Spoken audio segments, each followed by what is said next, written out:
नमस्कार, बहुत स्वागत है आप सभी का आपका राज में और मैं हूं आपके साथ शिवांगी जैन। बुलेटिन की शुरुआत करेंगे यूपी के प्रयागराज से, जहां महाकुंभ 2025 विश्व के सबसे बड़े अलौकिक महामृत्युंजय यंत्र का भूमि पूजन किया गया। बता दें कि पूर्ण महाकुंभ 2025 में देश विदेश के कोने कोने से आने वाले 40 करोड़ श्रद्धालुओं के लिए आकर्षण का केंद्र बनेगा। वहीं श्रद्धालुओं को पर्यावरण व अध्यात्म का अनूठा संगम दिखेगा। इस पूर्ण महाकुंभ 2025 मेला क्षेत्र संगम विहार सेक्टर 22 झूसी प्रयागराज में विश्व के सबसे बड़े महामृत्युंजय यंत्र का भूमि पूजन किया गया। कार्यक्रम के दौरान विधान परिषद अध्यक्ष उत्तर प्रदेश मानवेंद्र सिंह, चेयरपर्सन सिद्ध महामृत्युंजय यंत्र संस्थान परम पूज्य सदगुरु माउषा जी, परम पूज्य स्वामी सहजानंद सरस्वती पीठाधीश्वर सिद्ध महामृत्युंजय यंत्र संस्थान, अखिल भारतीय अखाड़ा परिषद के अध्यक्ष महंत रविंद्रपुरी महाराज, महामंडलेश्वर परम पूज्य रामेश्वरानंद जी महाराज सहित सैकड़ों की संख्या में लोग मौजूद रहे, जहां पर विधि विधान से पूजा अर्चना कर भूमि पूजन किया गया। तिथि के दिन परम पूज्य महानिर्वाणी अखाड़े के सचिव श्री रविंद्रपुरी जी, अखाड़ा परिषद के अध्यक्ष जी और विधान परिषद के अध्यक्ष कुंवर मानवेंद्र जी, सिद्ध महामृत्युंजय संस्थान की अध्यक्षा सदगुरु माउषा जी, परम पूज्य महामंडलेश्वर रामेश्वरानंद जी, स्वामी विजयानंद जी और भी सभी संतों ने, महामंडलेश्वरों ने आकर यहाँ भूमि पूजन आयोजन में हिस्सा लिया और सभी ने शुभकामनाएं, शुभ आशीर्वाद प्रदान किया। प्रयागराज में ये जो महामृत्युंजय यंत्र है, ये 52 फीट बाय 52 फीट और 52 फीट ऊंचा इसका आज जो बनना है, उसका आज भूमि पूजन हुआ। इस यंत्र को बनने के दौरान सभी ब्राह्मण रुद्र अभिषेक और महामृत्युंजय का जाप निरंतर चलता रहेगा, यज्ञ होता रहेगा, उसी वाइब्रेशंस में इसका निर्माण होता रहेगा। दूसरी बात, पूरे विश्व को यहाँ से भारत की सनातन महामृत्युंजय शक्ति का लाभ मिल सके, तो पूर्ण कुंभ के अंदर इस आयोजन को रखा गया। महाराज, ये सनातनी का बहुत बड़ा धर्म है, पर्व है, पर्व कहा जाए, बहुत बड़ा पर्व है ये, और 12 साल पर उत्साह के साथ ये पर्व जो ये आप बना रहे हैं, ये किस मटेरियल से बनता है और इसके जो वेव्स जा रहे हैं, लोगों के बीच में जो वाइब्रेशन जा रही है, उससे कितना फायदा मिलेगा, लोगों में कितना एनर्जी आएगा, इससे जो आज के पोल्यूशन है उससे कितनी एनर्जी आएगा? इसके हमने छोटे यंत्र पूरे देश और विश्व के लोगों को दिए। अभी कुछ समय पहले, लगभग आई थिंक 8-1 साल पहले, फ्रांस के नोबेल पुरस्कार विजेता अपने 43 साइंटिस्टों के साथ गए थे। उन्होंने इस यंत्र की ताकत को देखा। इसके अलावा ये यंत्र सेंट्रल जेल नंबर 1 में भी स्थापित है, स्कूलों में स्थापित है। 31 किलो के यंत्र, और सब लोगों ने इसकी ऊर्जा को महसूस किया है। माननीय भारत के प्रधानमंत्री जी ने भी उनको रखा, अपने पास रखा। बहुत सी संस्थाएं हैं, मैं इसमें नाम नहीं लेना चाहूँगा, देश की सर्व संस्थाएं जो अपने पास इस यंत्र को रखा, पूजन किया और जिन्होंने सकारात्मकता को अनुभव किया। प्रयागराज में 52 फीट बाय 52 फीट ऊंचा महामृत्युंजय जो यंत्र बन रहा है, ये पूरे विश्व में पहली बार बन रहा है और अति रुद्र के साथ इस यंत्र का आयोजन निरंतर चलता रहेगा, जहाँ पर आने वाले लोग इस सकारात्मकता को महसूस कर पाएंगे और इस ऊर्जा को अंदर तक आत्मसात कर पाएंगे। इस यंत्र की परिक्रमा करने मात्र से मनुष्य को 1.25 लाख महामृत्युंजय मंत्रों का फल प्राप्त होगा। लोग हमारे यहाँ से ऑनलाइन भी बैठे बैठे अपनी यहाँ की पूजा करवा सकते हैं। यहाँ बैठे बैठे वो अपना यज्ञ करवा सकते हैं। संकल्प के साथ वो अपने उसको देखें, जो ऊर्जा वो यहाँ महसूस कर रहे हैं, वही ऊर्जा वो वहाँ भी महसूस करेंगे। परिचय बता दिए महाराज जी। स्वामी सहजानंद पीठाधीश्वर महामृत्युंजय संस्थान, महामृत्युंजय चालीसा की जो इतने सालों पहले रचना हुई थी, वो भगवान शिव के आशीर्वाद से प्रेरित हो रही है। खबर यूपी के बरेली से है, जहां एक और प्रदेश सरकार राष्ट्र एवं जनहित के मद्देनजर अति निर्धन आवाम की सुख सुविधाओं, आवास व उनको किसी कारणवश शासकीय लाभ न मिल पाने से वंचित रहने वाले अति निर्धन परिवारों, गरीबों की सुख सुविधाओं पर अपना पूर्ण रूप से ध्यान केंद्रित कर उनको चिन्हित करवाकर लाभ उपलब्ध कराने को लेकर सक्रिय है। तो वहीं सरकार के ही मुलाजिम जिला विकास अधिकारी दिनेश यादव बरेली से इस अभियान में रुचि न लेकर अपनी हीला हवाली नीति अपनाकर ऐसे गरीब परिवारों को शासकीय लाभ व सरकारी योजनाओं से वंचित रखकर न केवल पूरे जनपद में बल्कि सिर्फ 2000 ऐसे अति निर्धन परिवारों का होना दर्शाया। वहीं मामले की संदिग्धता के चलते शासन की मंशा के अनुरूप जीरो पावर्टी अभियान की कमान नोडल अधिकारी के रूप में डीपीआरओ कमल किशोर विकास भवन बरेली को सौंपी गई है, जिन्होंने मामले की हकीकत से शासन को रूबरू कराने के लिए कोई कसर नहीं छोड़ी।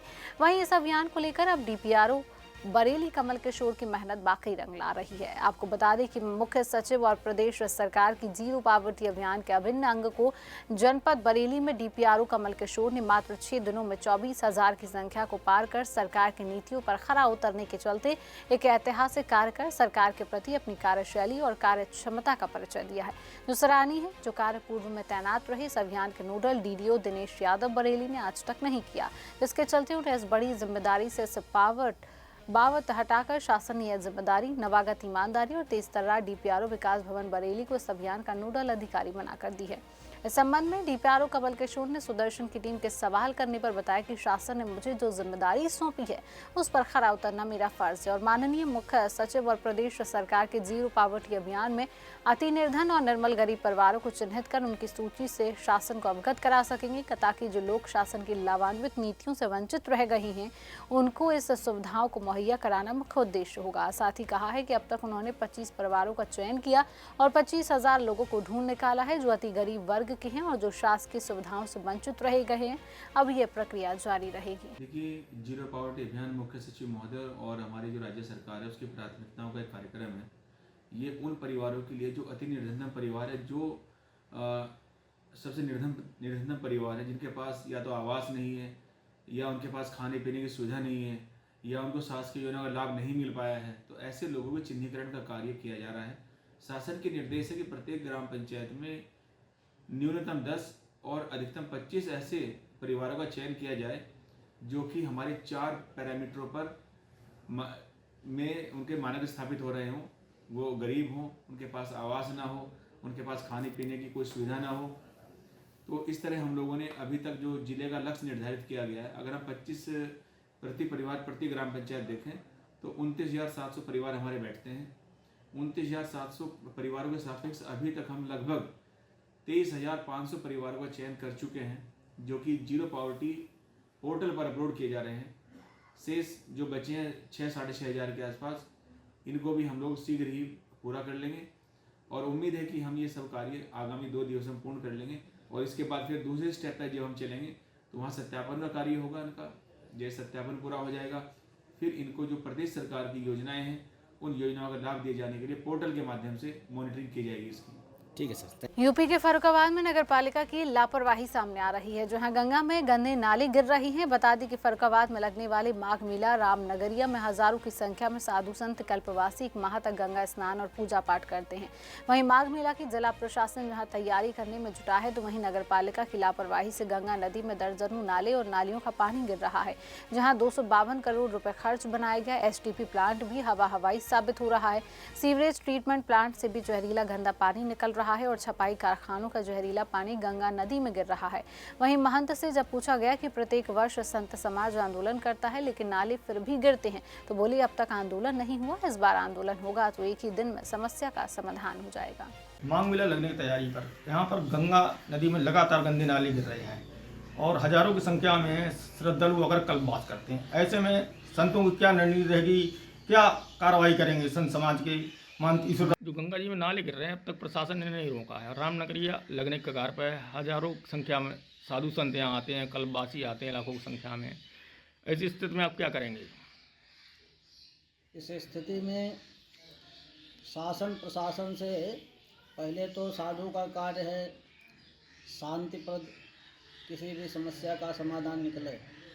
यदि शांति से समाधान नहीं निकलता है तो फिर वर्तमान समय में सनातन युग चल रहा है। फिर साधु शांति, देवहू शांति, अंतरिक्ष शांति ये सब नहीं करेंगे। फिर साधु जो है क्रांति करेंगे और वो क्रांति ऐसी क्रांति होगी जो कि शासन प्रशासन को करना ही पड़ेगा, क्योंकि माँ गंगा जो कि माननीय मुख्यमंत्री जी हमारे इतना प्रयास कर रहे हैं गंगा को प्रधानमंत्री जी अविरल निर्मल बनाने के लिए, तो फिर जो अधिकारी गण अथवा कोई शासन का कोई ऐसा व्यक्ति इसमें अवरोध पैदा करता है तो उसके ऊपर निश्चित ही कार्रवाई होगी। माघ मेला रामनगरिया जिला प्रशासन ने तैयारियां शुरू कर दी हैं, जबकि नगर पालिका की इसमें घोर लापरवाही उजागर हुई। नगर पालिका द्वारा अब तक गंगा नदी में गिरने वाले गंदे नालों पर कोई रोक नहीं लगाएगी और लगातार गंदे नाले एक गंगा नदी में समाहित हो रहे हैं। जैसे कैमरा मैन आपको दिखा रहे हैं कि लगातार दूषित पानी गंगा का है, जो इसमें लगातार नाले इसमें गिराए जा रहे हैं और नगर पालिका प्रशासन अब तक इस पर कोई रोक नहीं लगा पा रहा है।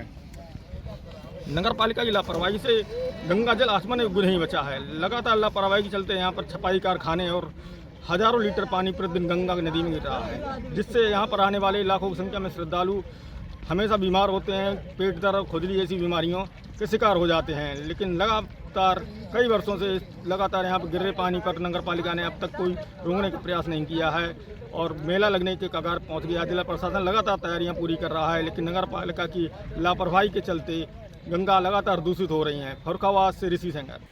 यूपी के चंदौली नगर पंचायत में भ्रष्टाचार का मामला सामने आया, जहां चंदौली नगर में अधिशासी अधिकारी व ठेकेदार की मिलीभगत से खराब ईंट व भस्सी से नाल बनाया जा रहा है। बता दें कि नगर पंचायत के बाबुओं द्वारा नक्शा पास कराने के नाम पर पैसे की मांग की जाती है। वहीं नगर के ग्रामीण ने सुदर्शन टीम को बताया कि पैसा नहीं देने पर परेशान किया जाता है। तो वहीं राज्यसभा सांसद साधना सिंह ने भी नगर पंचायत में भ्रष्टाचार को लेकर मुख्यमंत्री योगी आदित्यनाथ को पत्र लिखा और चंदौली नगर पंचायत के कार्यों की निष्पक्ष जाँच की जाए तो करोड़ों का घोटाला भी सामने आएगा। समस्या है कि जनपद चंदौली टाउन में नाली का काम चल रहा है यहाँ के चेयरमैन द्वारा, जिसमें 4 नंबर ईंट लगाई जा रही है, भस्म से जोड़ैया हो रही है। चेयरमैन, ईओ, जेई सब लूट खसोट में लगे हुए हैं। सबसे गंदा काम ये लोग कर रहे हैं, केवल कि जितना हम लूट के अपने घर में रख लें। सबसे अहम भूमिका इसमें चेयरमैन की है। इनको कुछ नहीं हो, सोचने कितना लूटें, यही है। इसका जांच कराया जा, जो दोषी हो उसको जेल भेजा जाए। योगी जी की सरकार है और नीचे जो अधिकारी हैं वो मनमानी तरह से काम कर, इसमें क्या कहना है? जाएंगे जेल जाएंगे, मनमाना कर रहे हैं। इसमें सबसे षड्यंत्र है चेयरमैन जो हैं यहाँ के, वही दबाव बना के करवा रहे हैं अधिकारी। इसके बाद जो जेई हैं उनके चेयरमैन के दबाव में हैं। इन कमीशन के चक्कर में यही सब चल रहा है, कमीशन का खेल है। योगी जी की सरकार है तो हम लोग को उम्मीद है कि ये लोग आज निकाल पकड़े जाएंगे, जेल निश्चित जाएंगे। मैडम, नगर पंचायत में वार्ड नंबर 12 में नाली निर्माण में धांधली का एक मामला आया है, इसमें क्या कहना है आपका? ये आया था संज्ञान में, तो जय साहब को बुला करके दिखाया गया था। जय साहब ने ठेकेदार को नोटिस भी दी है। अभी हम भी मौके पर जाकर काम देख रहे हैं। काम की गुणवत्ता के साथ कोई समझौता नहीं होगा, काम अच्छा होगा। कोई भी ठेकेदार द्वारा अगर किसी प्रकार की मनमानी की जाती है तो उसको ब्लैक लिस्टेड कर दिया जाएगा। और यहाँ पे गोपाल जी आए थे, उन्होंने कहा कि यहाँ पे 40,000 रुपये की मांग की जा रही है आवास के नक्शा को लेकर, इसमें क्या कहना है आपका? ये मामला अभी आपके माध्यम से मुझे संज्ञान में आ रहा है, इसकी मैं जांच करवाती हूँ। अगर ऐसी कोई कार्रवाई किसी कर्मचारी के द्वारा की गई है तो उसके ऊपर विधिक कार्रवाई की जाएगी। मेरा जसरी मौजा में 9 डिसमिल ज़मीन है, उसमें मैं नक्शा पास कराना चाहता हूँ। सभी कागजात पूरा कर दिया हूँ, दे दिया हूँ, रसीद भी कटा लिया हूँ।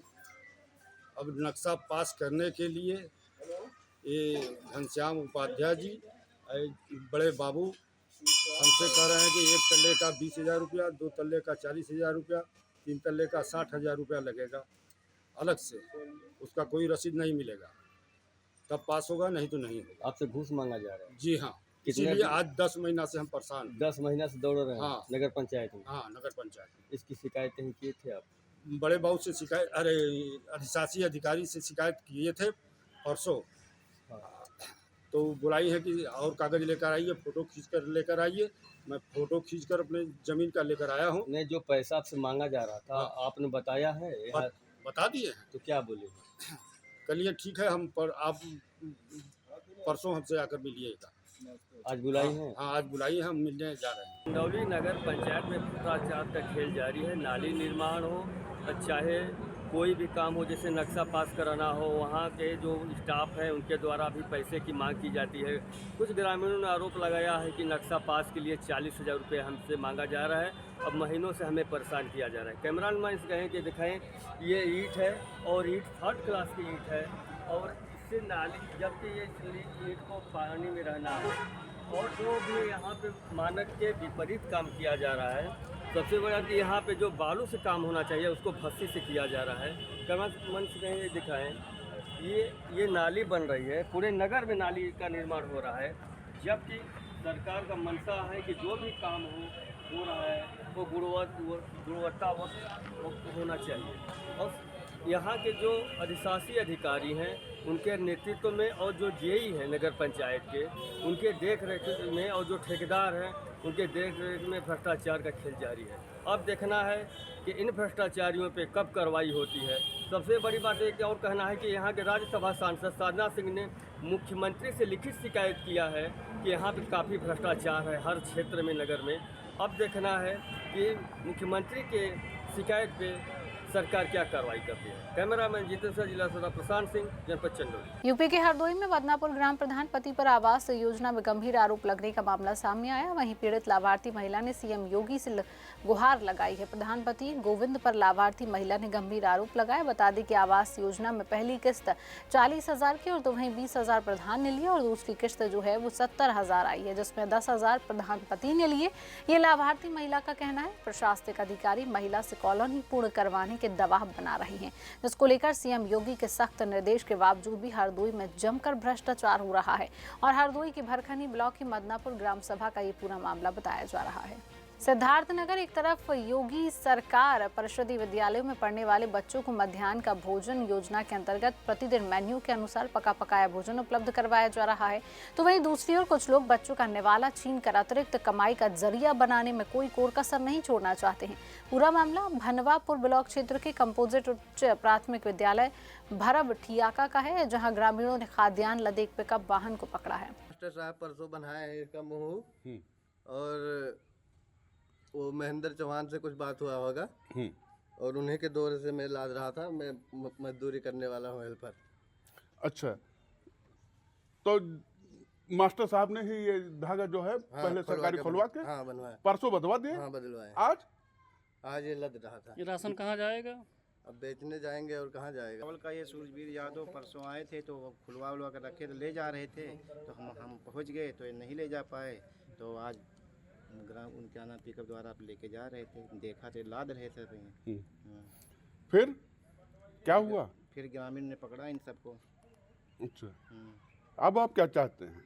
अब कार्रवाई चाहते हैं। जैसे एक तरफ सरकार जो है बच्चों के लिए जो है एमडीएम की व्यवस्था कर रही है, तो विद्यालय में एमडीएम की क्या व्यवस्था है कि लगातार जो है यहाँ से जो राशन बिक रहा है या तो यहाँ एमडीएम नहीं बन रहा है, अब या तो जो है बच्चों को पूर्ण रूप से दिया नहीं जा रहा है। इसको लेकर के क्या कहेंगे आप? जी, कम क्या ना, बच्चों का ज़्यादा संख्या दिखा के बच्चे कम आते हैं और ज़्यादा संख्या दिखा देते हैं। ये सब कई 1 साल से हो रहा था ये। तो क्या इसको लेकर के कभी विभाग से शिकायत किया गया? शिकायत किया था। मध्य प्रदेश धार में सीएम डॉक्टर मोहन यादव द्वारा धर्मांतरण के खिलाफ कार्रवाई को लेकर प्रशासन को सख्त हिदायत दी गई है। इसके बावजूद धार जिले सरदारपुर एसडीएम और पुलिस प्रशासन में निष्क्रियता देखी गई।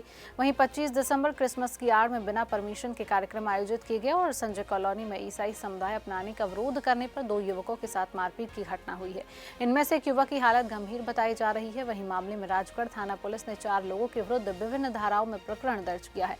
मामले में आगे की कार्रवाई जारी है। धर्मांतर राजगढ़ में काम चल रहा था, उसमें हम खाली समझाने के लिए गए थे कि पैसा एक्ट लागू होने के बावजूद भी आप टेंट लगा करके इस प्रकार धर्मांतर नहीं करा सकते। उन्होंने पीछे से आकर के लठ और पत्थरों से मारा, जिसमें फादरी और उनके साथियों ने। संजय कॉलोनी राजगढ़ के अंतर्गत स्थित है, जहाँ पे ईसाई जो समुदाय के लोग हैं इनके द्वारा क्रिसमस का त्यौहार मनाया जा रहा था। इस समय पादरी के द्वारा प्रवचन दिए जा रहे थे। ये अपने साथी अमर सिंह के साथ वहाँ पे मौके पे गया हुआ था।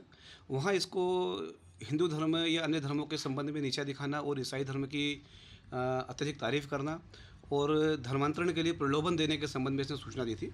और जब इसको ईसाई धर्मांतरण के लिए कहा गया और इसके द्वारा जब मना किया गया तो उस पर कुछ स्थानीय लोगों के द्वारा मारपीट की गई थी, जिनके नाम मुकेश पाल, मोहन पाल, गणपत पाल और मुन्ना धाक हैं। इनके द्वारा मारपीट की जिससे इन लोगों के खिलाफ में अपराध पंजीबद्ध कर विवेचना में दिया गया। सर, एक अन्य के साथ भी मारपीट की गई थी ना, केवल एक लोग? नहीं, मुकेश और अमर सिंह 2 बताए ना, दोनों व्यक्ति गए थे। दोनों के साथ मारपीट की गई थी। बिहार के गया नगर निगम के सेवानिवृत्त कर्मचारी की मृत्यु के उपरांत उन पर आश्रित को मिलने वाले पारिवारिक पेंशन को बंद करने से कई घर के चूल्हे जलने बंद हो गए हैं। जहां आश्रितों ने कहा कि अचानक पेंशन बंद किए जाने से भुखमरी के कगार पर हम लोग आ गए हैं, वहीं अब केवल आश्वासन मिलता है। नगर निगम के अधिकारी द्वारा आश्वासन मिला सितंबर माह से पेंशन चालू हो जाएगा, लेकिन अब तो नगर निगम के आयुक्त से कोई मिलने ही नहीं दे रहा है और कहा कि हम लोग जाएं तो कहां जाएं। नगर निगम के डिप्टी मेयर चिंता देवी ने बताया कि 7वां वेतन जब से लागू हुआ है और अभी तक यहां के कर्मचारियों को नहीं मिला है। सेवानिवृत्ति होने के बाद वर्ष 2022 तक ही रिटायरमेंट की राशि मिली और बाकी लोग प्रतीक्षा कर रहे हैं। 8वां महीना हो गया है, ये लोग का बंद करके चल गया अभिलाष शर्मा। और अभिलाष कौन थी? अभिलाष शर्मा कौन थी? अभिलाष शर्मा नगर आयुक्त था, वो बंद करके चल गई है और अभी तक के इस सब का मतलब कुछ प्रावधान नहीं हो रहा है कि कब मिलेगा या ना मिलेगा।